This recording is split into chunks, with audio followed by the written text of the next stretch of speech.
राज्यर समस्त ब्लॉक रे कार्यरत जीपीएलएफ कर्मी माने सरकारक नुआ नियम को विरोध करी धारणा एवं दाबीपत्र देउछंती। सही क्रम में बलांगीर जिला बेलपड़ा ब्लॉक रो सीआरपी एमबीके कृषि मित्र प्राणी मित्र एवं बैंक मित्र मुठ 279 जन महिला आज को 3 दिन हेलानी कार्य बंद करी बेलपड़ा ब्लॉक सम्मुख रे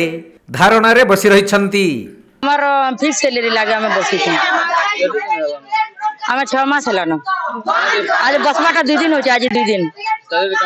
सैलरी नहीं हमर सैलरी आज हमर आगो तो फिक्स हिसाब पे पहुंचनु एबे सरकार कहै छै इंसेंटिव हिसाब लेटर बाहर छै हमर एपिलु हमें नहीं नबार दरमा हमर इंसेंटिव हिसाब नहीं बोलु छ जेते काम के हेतकी दरमा बोलु छ नहीं मिलबार 6 मास हेलानो। हां हमें पहला तो हमर फिक्स सैलरी तापर हमर जेन रेवेन्यू विलेज रे गुटे जेन कोच रेवेन्यू विलेज सेटा हमें जनता छै आगोर हंता का रहू बोल गुटे विलेज के गुटे सीएलएफ करबा ले कहू छन आउ काना आउ हमर स्थायी नियुक्ति हमर मुख्य हो छै हमर किने मुख्य दाबी हो छै किने हमर फिक्स सैलरी न तबे समानकर अभियोग अनुसार 2024 मसीह रे समाने दरमा पाइथिले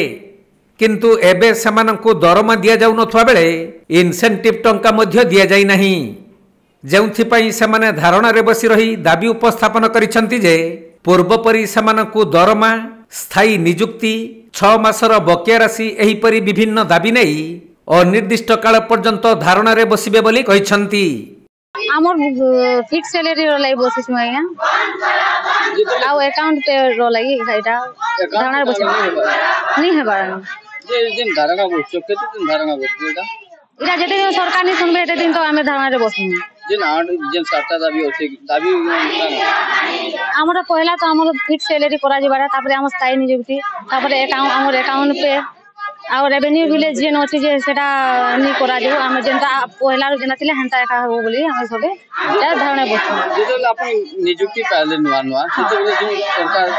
अकाउंट पे करथला ना का नहीं आगे तो अकाउंट पे नहीं करथि बाकी सबके असुविधा होचे एतले अकाउंट पे हो बोली कर हम सबेटा धारणा रे बस सरकार के बाबत के आगे जंगे दिलेगा बहुत जगह बहुत थोर कहला परे भी किछि नहीं सुनवा हेतले हम जा सब ब्लॉक लेवल रे समस्त इटा धारणा रे बसिछ हमर ओडिसा जीपीएल जेते ओछन समस्त बसिछ एंदा बसिते हां बसिछ मजे सरकार ने सुनबा तो बसिते न की आसले नहीं के भी नहीं आसबा त कालधानो हम सकालु बसनु न